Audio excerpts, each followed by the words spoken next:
ਅੱਛਾ ਜੀ, 900 ਚੂਹੇ ਖਾ ਕੇ ਬਿੱਲੀ ਹਜ ਨੂੰ ਚੱਲੀ। ਕਤਲ ਕਰਨ ਦਾ ਮੁਆਵਜ਼ਾ 30,000 ਰੁਪਇਆ ਸਿੱਕਾ ਹੈ ਰਾਜੁਲ ਵਕਤ, ਇੱਕ ਨਵੀਂ ਮੋਟਰਸਾਈਕਲ ਤੇ 2 ਉਮਰੇ ਦੇ ਟਿਕਟ। ਮੈਂ ਦੁਬਾਰਾ ਰਿਪੀਟ ਕਰ ਰਿਹਾ ਜੀ, ਕਤਲ ਕਰਨ ਦਾ ਮੁਆਵਜ਼ਾ 2 ਉਮਰੇ ਦੇ ਟਿਕਟ। अस्सलाम वालेकुम।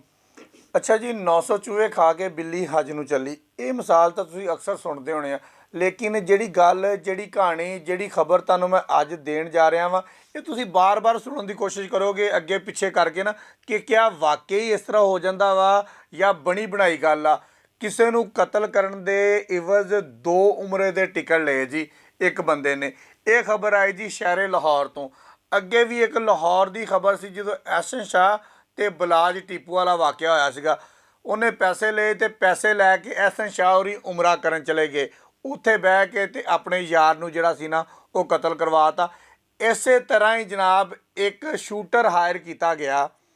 ਉਹ ਸ਼ੂਟਰ ਦੇ ਨਾਲ ਤੈਅ ਪਾਇਆ 30,000 ਰੁਪਇਆ ਸਿੱਕਾ ਹੈ ਰਾਜੁਲ ਵਕਤ, ਇੱਕ ਨਵੀਂ ਮੋਟਰਸਾਈਕਲ ਤੇ 2 ਉਮਰੇ ਦੇ ਟਿਕਟ।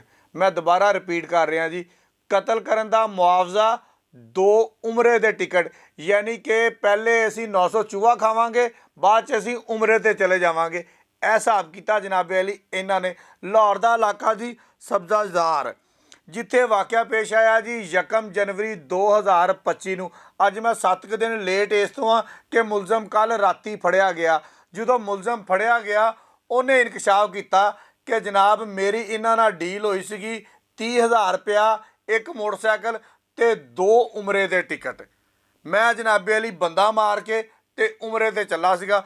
ਪੁਲਿਸ ਨੇ ਜਨਾਬੇ ਅਲੀ ਸੇਫ ਸਿਟੀ ਦੇ ਕੈਮਰੇ, CCTV ਜਿੰਨੇ ਕੈਮਰੇ ਲੱਗੇ ਸੀ ਉਹਨਾਂ ਨੂੰ ਬੈਕ ਟਰੈਕ ਕਰਦਿਆਂ ਅਖੀਰੀ ਮੁਲਜ਼ਮ ਜਿਹੜਾ ਸੀ ਨਾ ਉਹਨੂੰ ਗ੍ਰਿਫਤਾਰ ਕਰ ਲਿਆ। ਗ੍ਰਿਫਤਾਰ ਮੁਲਜ਼ਮ ਨੇ ਦੱਸਿਆ ਕਿ ਜਨਾਬ ਇਹਨਾਂ ਨੇ ਆਪਣੀ ਸਾਲੀ ਦੇ ਬੰਦੇ ਨੂੰ ਮਰਾਉਣ ਵਾਸਤੇ ਮੇਰੇ ਨਾਲ ਇਹ ਡੀਲ ਕੀਤੀ ਸੀ।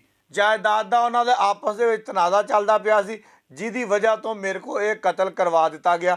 ਇਹ ਕੰਧਾ ਕਤਲ ਸੀਗਾ। ਪੁਲਿਸ ਦੀ ਇੱਥੇ ਅੱਛੀ ਕਾਵਸ਼ ਨਜ਼ਰ ਆਈ, ਲੇਕਿਨ ਬਾਰ-ਬਾਰ ਦੱਸਣ ਦਾ ਮਕਸਦ ਇਹ ਹੈਗਾ ਵਾ, ਕਿਆ ਅਸੀਂ ਅਖਲਾਕੀ ਤੌਰ 'ਤੇ ਇਸ ਹੱਦ ਤੱਕ ਡਿੱਗ ਜਾਂਦੇ ਹਾਂ ਕਿ ਕਿਸੇ ਦੀ ਜਾਇਦਾਦ ਦੀ ਖਾਤਰ, ਕਿਸੇ ਦੀ ਪੈਸੇ ਦੀ ਖਾਤਰ ਉਹਨਾਂ ਨੂੰ ਐਸੀ ਅਜੀਬੋ ਗਰੀਬ ਜਿਹੀ ਡੀਲ ਕਰ ਲੈਂਦੇ ਆ ਕਿ ਜਿਹੜੀ ਡੀਲ ਬਾਹਸੀਤੇ ਮੁਆਸ਼ਰਾ, ਬਾਹਸੀਤੇ ਮੁਸਲਮਾਨ, ਸਾਡੇ ਸਾਰਿਆਂ ਵਾਸਤੇ ਸ਼ਰਮਿੰਦਗੀ ਦਾ ਬਾਇਸ ਬਣ ਜਾਂਦੀ ਹੈ। ਇਹ ਕਿਹੜੀ ਡੀਲ ਹੈ ਜਨਾਬੇ ਅਲੀ ਕਿ ਬੰਦਾ ਮਾਰੋ ਤੇ ਉਮਰੇ ਤੇ ਚਲ ਜਾਓ। ਇੱਕ ਵੀ ਨਹੀਂ, 2 ਉਮਰੇ ਦੇ ਟਿਕਟ। ਯਾਨੀ ਕਿ ਇੱਕ ਆਪਣਾ ਤੇ ਆਪਣੇ ਕਿਸੇ ਰਿਸ਼ਤੇਦਾਰ ਦਾ, ਫਿਰ ਇੱਕ ਨਵੀਂ ਮੋਟਰਸਾਈਕਲ, ਫਿਰ 30,000 ਰੁਪਇਆ। ਕਿਆ ਜਨਾਬੇ ਅਲੀ ਅਜੀਬੋ ਗਰੀਬ ਡਰਾਮੇ ਹੋ ਰਹੇ ਆ, ਕਿਆ ਅਜੀਬੋ ਗਰੀਬ ਕੰਮ ਹੋ ਰਹੇ ਆ। ਖੈਰ ਜੀ, ਇੱਕ ਮੁਲਜ਼ਮ ਜਿਹੜਾ ਗ੍ਰਿਫਤਾਰ ਹੋਇਆ ਵਾ, ਇਹ ਪਹਿਲੇ ਵੀ ਰੇਪ ਦੇ ਕੇਸ ਦੇ ਵਿੱਚ ਪੁਲਿਸ ਨੂੰ ਮਤਲੂਬ ਸੀਗਾ। ਪੁਲਿਸ ਦੇ ਪਹਿਲੇ ਕਾਬੂ ਨਹੀਂ ਆਇਆ ਤੇ ਪੁਲਿਸ ਨੇ ਹੁਣ ਜਦੋਂ ਫੜਿਆ ਤੇ ਦੋਨਾਂ ਕੇਸਾਂ ਦੇ ਵਿੱਚ ਭਾਈ ਹੋਰੀ ਅੰਦਰ ਹੋ ਗਏ। ਇੱਕ ਮੇਰੇ ਖਿਆਲ ਰੇਪ ਵਾਲੇ ਕੇਸ ਦਾ ਉਮਰਾ ਕਰਨਾ ਸੀਗਾ,